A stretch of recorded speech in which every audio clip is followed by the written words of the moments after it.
This is the Roller Coaster Podcast, and I'm your host, Lucy Q.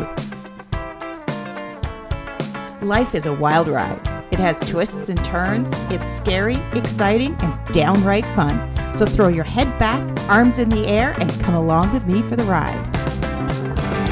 Life is like a roller coaster, baby, baby. I wanna ride. Do you hear that whisper? That little voice that tugs at your heart, telling you to start living your best life.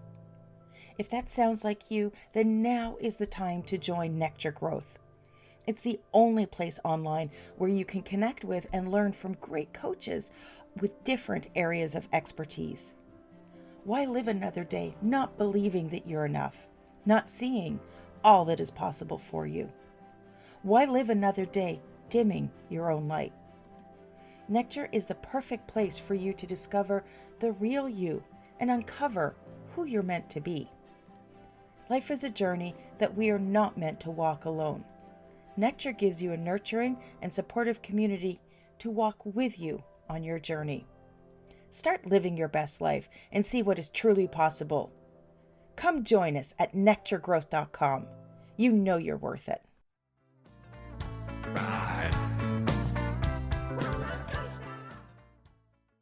Successful people aren't necessarily smarter, happier, or more competent. They're simply better at dumping their trash. What do I mean? Well, that crap that we let shape our reality, suck our energy, and shift our focus from self. Joining me today is Renie Cavallari, author of Head Trash, the leading killer of human potential, to share how you can dump your head trash and change your life. Welcome, Renie. Thank you. It's so wonderful to be here, Lucy. Thank you for joining me. Head trash. That's such a perfect term for, all that garbage that we hold in our head. What was your inspiration behind writing this book? Well, there was a couple. First of all, when I started my firm, Powered by Aspire, 26 years ago, and the 25th anniversary was COVID year. So you have that. Yeah, it was quite the anniversary changed a bit from the original plan. We really had one focus, which was how do we measurably help our clients be better at what they do? And to do that, we had to shift human behavior. And so we zeroed in on working and studying and hanging out with real humans. So salespeople who were selling, customer service people who were serving, leaders who were leading. And from that, we started to identify the traits of what really allowed people to aspire, to really soar. And of course, one of the biggest things that we all know is that mindset is the single biggest predictor of performance and ultimately potential. But what ultimately determines how strong your mindset is how you manage and dump your head trash. Because when that trash takes over, you can get pretty crazy fast. And we want to be able to have that kind of clarity in our life. So that was part one. So over all these years, Powered by Aspire and the RCI Institute, we're studying real people and identifying what would it take to have the kind of performance improvement that they were being held accountable for. For me personally, I consider myself an expert in head trash because I have a shitload. I was going to say, actually, I've dumped a lot of mine, but I may have rivaled you on that one. Okay, we're all in good shape when it comes. No one needs to teach us head trash, right? We've got it. And so when over these years, we started to uncover what does it take to help people shift. And I started using those processes for myself. And so the book kind of captures not just the essence of what head trash is, but how do you dump it? How do you manage it more effectively, both proactively and reactively, so that you can have what you want in your life versus this nasty talk that's holding you back and sucking your personal power and stealing your inner peace and replacing it with like fear and anxiety and all that. So there's there's a simple model that allows you, of course, it's simple to talk about it. It's hard to do, but it's just a habit. And once we can identify that, then all of a sudden we can shift it. And we have seen literally thousands of people decrease their emotional stress so they can be productive. So you mentioned there are different traits, and one of them was mindset. What were a couple of the other traits? Well, there's really 3 traits when you look at being competent, and we call it the competency model. And so really every job description should be the competency model, and it's mindset, skill set, process set. So what is where should the head be to be able to be truly outstanding at this job? What are the skills required to be truly outstanding? And then what are the processes? So process is critical because 1, it creates consistency, and also it allows us for constant and never-ending improvement because we're moving from a process to the next level. But what our findings were is that it didn't matter, because we were a training company, it didn't matter if we were training a salesperson better selling skills. If their head wasn't in the game, they weren't going to use them. Or if they didn't feel that they could really improve their performance, then they didn't use the processes that were available to them. So we really zero in on not just giving people skills and processes, but helping them with what's the mindset that allows you to truly achieve. And correct me if I'm wrong, but the skill set is pretty much what most people focus on, when you're talking about a job is, what tangible skills do you have? Your mindset, I don't think anyone's ever asked me about my mindset in a job interview. Right. But they certainly should be evaluating it. And our mindset actually shines through us, right? Because our mindset, we tell our mindset by our tone of voice, our behaviors, how we answer a question in an interview. And so people should ask questions around, well, here's what it takes to be successful in terms of your mindset here at this company. And so tell me ways that you get to that state when you're disappointed, or because we all get disappointed, ticked off at the boss, annoyed with the traffic or whatever it is. Not you, because you have no traffic, but the rest of us. So when you start to understand and accept as a leader, and also for yourself, that shit happens and things get annoying, things are difficult, and when they are, where do you go? How do you help yourself navigate? That's the strength of a person's potential. If you get stuck, you can't go anywhere. If you can't go anywhere, then you limit yourself. And what a shame. Yeah. And, how you react in such different situations is very important, because I've worked in some environments where people have a complete meltdown over the simplest of little things. And you're like, if you can't handle this, then how do you handle the big stuff? Right. Well, that could also be, so we all have an emotional brain. And Lucy, we of course have a functional brain, which is that brain that psychologists and doctors study.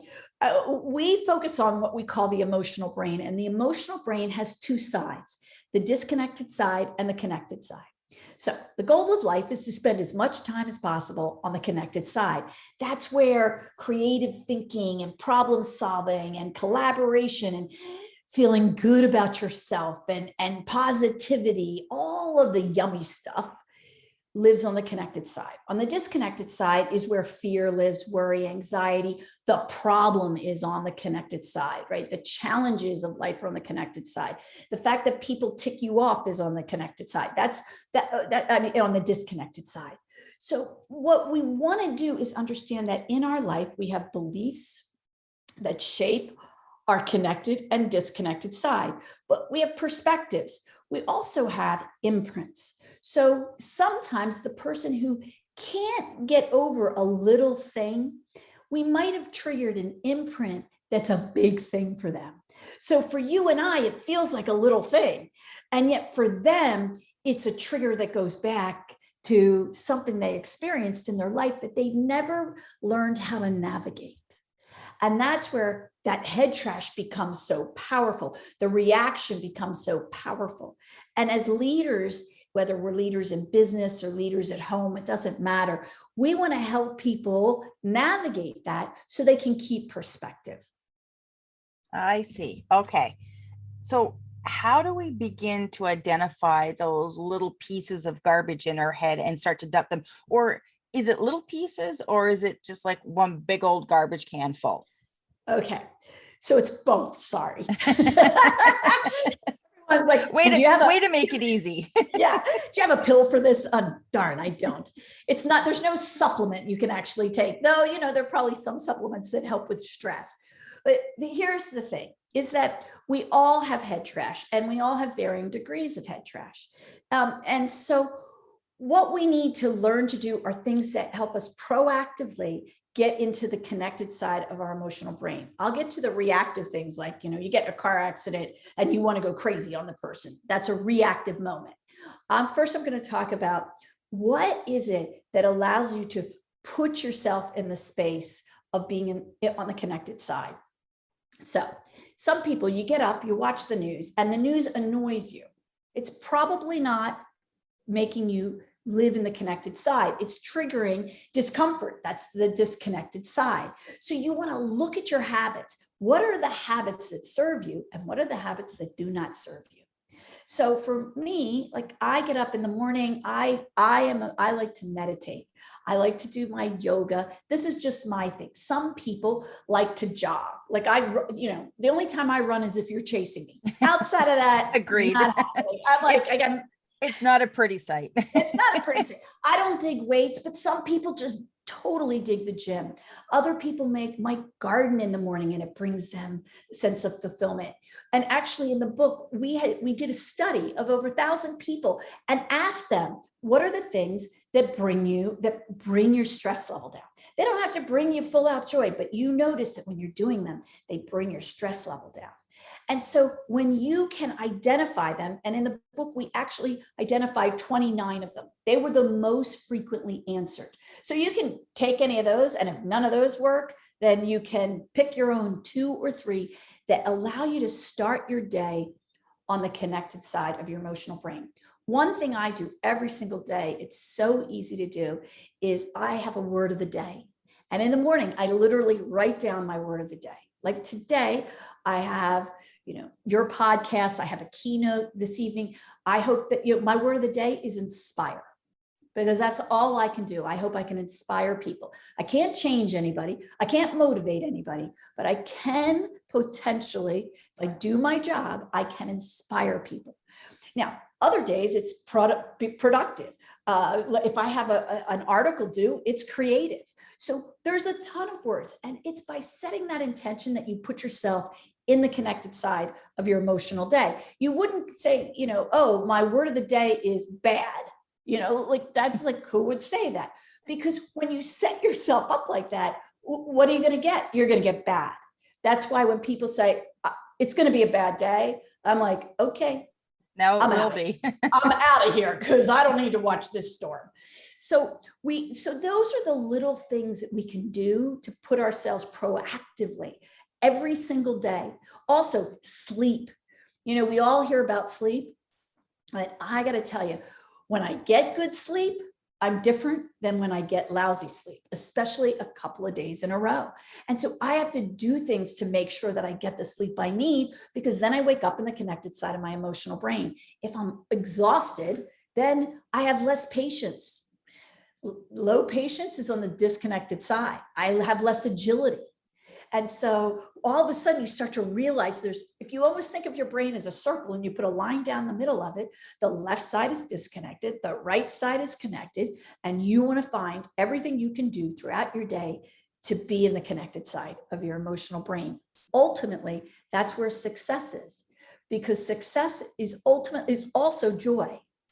And when we understand that all these things that we think formulate success, it's really what they do for us that brings us to success, not what they are. Okay. I really like that word of the day. I like that, setting the intention for, what it is that you want to manifest in your day. Really is, it's a different use of the law of attraction. Mm-hmm. You are absolutely correct. And I have to tell you, I write it down. I'm old school. Like I print out my daily calendar. I can't help myself. I like checking stuff off. I'm like weird that way, Oh, check, I did another thing. Yay. I love notebooks. So I'm with you on that. Oh yeah. Yeah. Give me a journal any day, where I can write things down and it's beautiful and all. But I write my word of the day, the top of my, daily daytime, whatever it is, my printout of my Outlook, like you can't see it right now. Well, you could see it, but it says inspire at the top of it. And so it stays front of mind for me. So it doesn't mean that things don't hit the fan throughout the day. I can tell you many things already hit the fan today. But if I go with that, then that's the day I get to experience. It's like your word of the day becomes your baseline. Right. It's so you know where to return to. Yeah. It also is very forgivable. Sometimes we have these lofty goals and, we get off track, like, I'm going to lose 10 pounds. I got that written down every year, January 1 for 10 years. I'm going to lose 10 pounds. It should just be file save as, it's like, because the reason I haven't lost the 10 pounds, and actually I'm starting to get there, but was my mindset. And I also made it too big. Instead of having a word of the day like health, or a word of the day like, feed my soul, which is kind of, I hyphen it. But when I put down my intention, you naturally move towards it. And then if you miss it on a day, it's a forgivable offense. But what tends to happen is we start out on our workout, and our healthy eating, and we're really good. And 5 days go by and we're feeling great. And the 6th day we go, oh boy, that pizza looks yummy. And then all of a sudden, well, I blew it anyway, so I think I'll have a second glass of wine. And then I don't feel like getting up in the morning and working out today. And then next thing we know, it's the end of the month of January and we're like, done. Well, yeah, people, they give up. But, and I think the missing piece is that every day that we have the privilege of opening our eyes is a day to start again. Yeah, amen to that. When I was 4, I lost my brother, who was just almost 2. And, we were speaking about imprints just a minute ago. And, the disconnected side, the negative imprint was I became fiercely independent. Because at 4, you think, okay, people just leave. Can't count on people, right? So that's that imprint. But on the other side, on the connected side, I got this great imprint that I always draw on. And it's that life is short. Live it. Be brave. And so do I have to manage the fiercely independent? Yes, I've had to learn to just be independent, to let go of the obsessive need for being, and by the way, independence is really just another word for control. And so it just feels a lot better because no one says, oh, I'm a control freak. Well, very few people, just confident people say, yeah, I'm a control freak. I'm a mess. That would be me. Most people think that, that someone else is a control freak. Well, we're all control freaks. We want it the way we want it.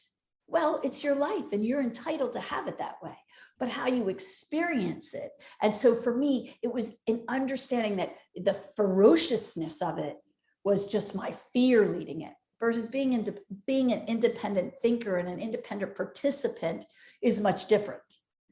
And so once I identified that, I could shift it. And so that's at the core of the process that we've identified in Head Trash, the book, is that there's 3 steps: own it, shift it, dump it.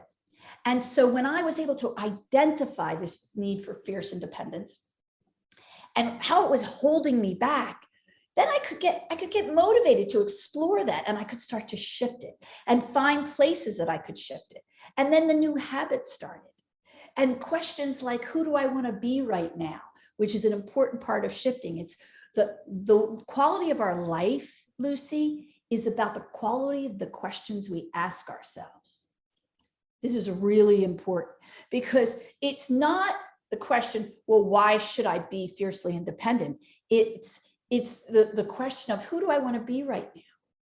Well, that opens up the possibilities of I want to be a person who is loving and compassionate and people can connect with, not, so independent that I have no connection with others. Now, on the outside, I looked like I was a great connector, but on the inside, I couldn't trust.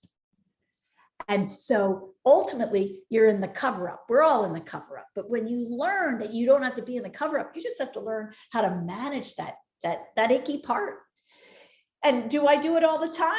Hell no. There's days where I'm like, this is not the person I want to be right now, but I don't care. You're like, that's it. I'm done. Just give me my wine and pizzas. I'm a mess.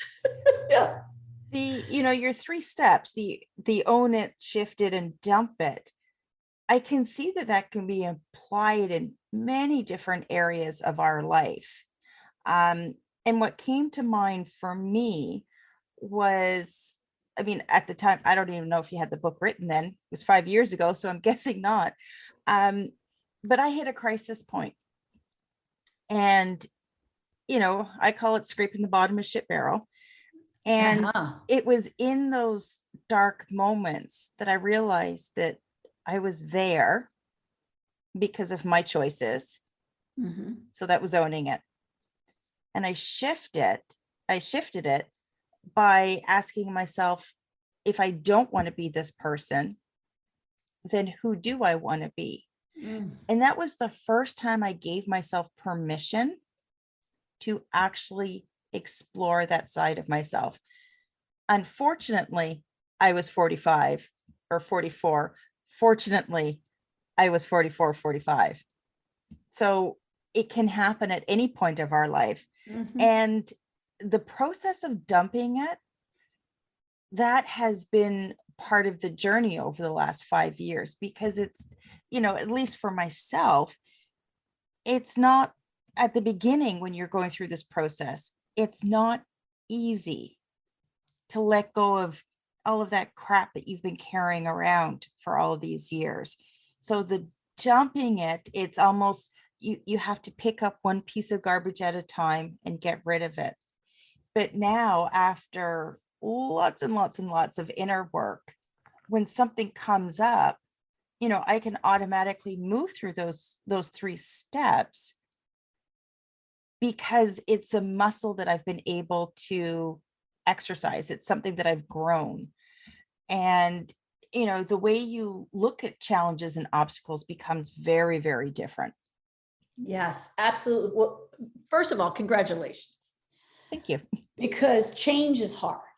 And actually, what's really hard, because the idea of change is easy. I'm going to change X. It's actually changing that is heavy lifting. It sucks. Yeah, it's hard work. And so when we look at it, so there's a couple of things that you shared that I want to point out.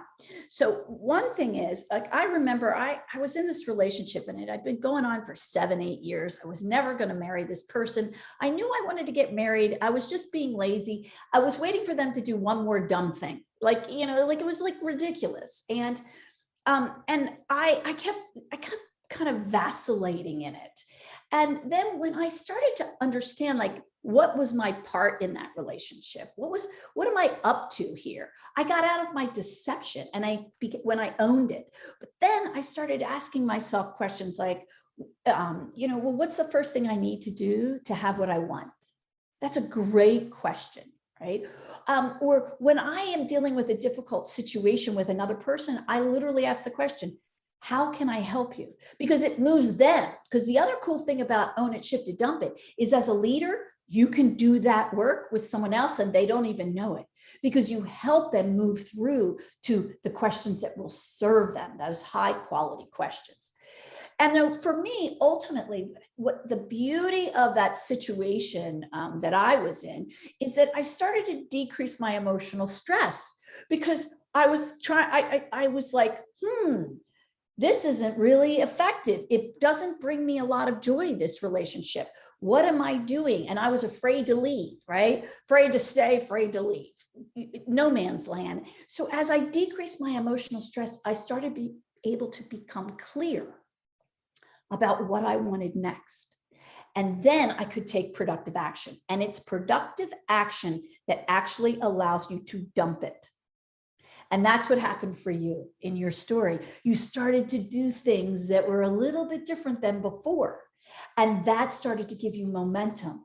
And then momentum gave you progress. And before you knew it, you weren't thinking about what you were thinking about, right? You started to reinvent whatever it is that you want. And so this is really important as your listeners, if they could visualize or even write down on the piece of paper an arrow pointing down and under it write emotional stress, and then an arrow going across and write above it clarity, and then an arrow going up and write productive action.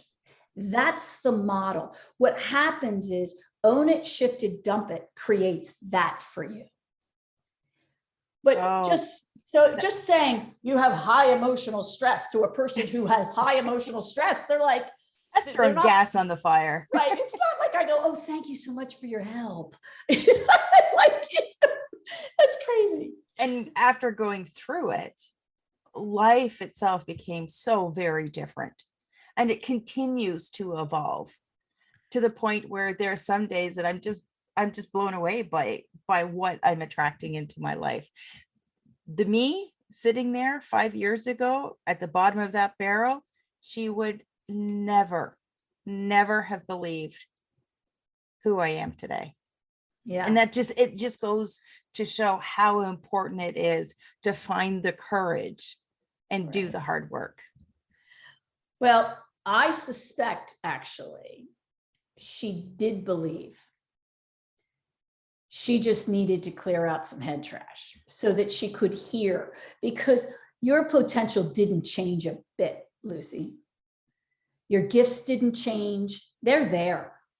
And that's what we have to understand within ourselves, is that we are these great beings and we just have a little head trash to work through at times.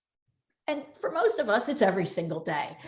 You know, I mean, these little things that come up, but how we decide to look at that viewfinder of ourselves, when we shift it a little teeny bit and start to see the potential of what might be.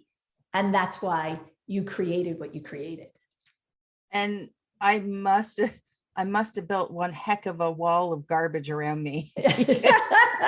It's the wall of garbage that made up the barrel that I was in that brought me to that point. So yeah, and I highly encourage anyone listening that, grab a copy of Renie's book and start to explore, own it, shift it, and dump it. And just see, I dare you, just see what you could create for yourself. I mean, what do you got to lose anyways?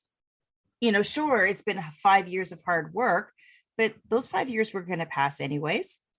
So why not try and create something better than you had before? So Renie, as we wrap up here, do you have any final words of wisdom for our listeners? So at times like this, I think we have to have a belief that is simple. And here it is. Uncertainty equals opportunity. And when we understand that the uncertainty, which we feel a lot of in the world right now, I mean, there's the COVID issue, then there's all kinds of, I can speak for the US, we have Black Lives Matter, we have #MeToo. We're starting to uncover the issues that we've been in denial. Like once you own them, now you can start to shift them, right? And Canada's just as messy. So right. And all over the world, we're starting to own things. Well, when you own it, it doesn't get better only until you shift it and start taking productive action. So it's not to say that we deny the challenges that we face, or that we hope that someone else solves the wars or the disrespect of mankind around the world. We can be a part of that solution, But how we go about it can bring us joy versus angst and worry. And I honestly think when you have a belief, when I get uncomfortable, I go to uncertainty equals opportunity. It feels uncomfortable, so there must be opportunity. And then if that doesn't work, I go to who do I want to be right now? If all else fails, go for that one. Yeah, that leverages me. And where is the best place for people to connect with you and grab a copy of your book? So if you go to, Amazon carries my book for sure. And you can also get the Audible book there, the ebook. So whatever you need, Amazon. And it's Head Trash, the Leading Killer of Human Potential, Renie Cavallari. And then if you have any questions that you want to ask me about, you can just email me. And it's Renie, R-E-N as in Nancy, I-E, at poweredbyaspire.com. POWERED by aspire.com. That's my firm's email address. You can also reach me through the Head Trash website, which is myheadtrash.com. If you're looking at connecting with Renie, make sure you check out the show notes. I will have all of the links in there. And Renie, thank you so much for joining me today. Thank you. What fun. Thanks for listening to this episode of the Roller Coaster Podcast. Want to chat or share your ideas about today's show? Pop me an email at hello@therollercoasterpodcast.com. Don't forget to connect with me on Facebook and Instagram at The Roller Coaster Podcast. Our theme song, Roller Coaster, was performed by The Lucky Setback. Audio editing by the one and only Jeff Quigley of Quigley Creative.